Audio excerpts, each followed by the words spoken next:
আরে চম্পা, ওইটা কি? দেখ দেখ কত বড়। হ্যাঁ রে স্বপ্না, এটা মনে হয় বড় কোনো সাপ হবে রে।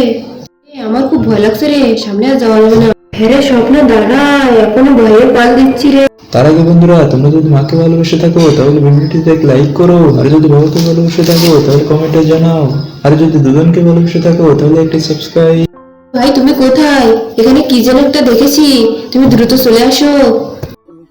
তোরা ওইখানেই থাক, আমি এখনই আসতেছি। কই রে চম্পা, কই? ওই দেখো ভাই, ওই ওখানে তো কিছু নাই। ভাই ওই দেখো, ওই দেখো। ভাই ওই দেখো, ওই দেখো। আরে তাই তো, দ্রুত ঝুড়িটা দে। এ নাও ভাই, সাবধানে। হ্যাঁ চিন্তা করিস না, যাচ্ছি। Oh my god. চম্পা, এটা তো একটা কচ্ছপ। সত্যি তো, এটা হচ্ছে কচ্ছপ। স্বপ্না, তুই শুধু শুধু ভয় পাচ্ছিলি। চল চল, আজকে কচ্ছপ দিয়ে পিকনিক করবো, খুব মজা হবে। ঠিক আছে ভাই, রান্না কিন্তু আমি খাবো, আর উপরের কলসটা কিন্তু আমিই চাই। আচ্ছা আচ্ছা, ঠিক আছে, চল এবার।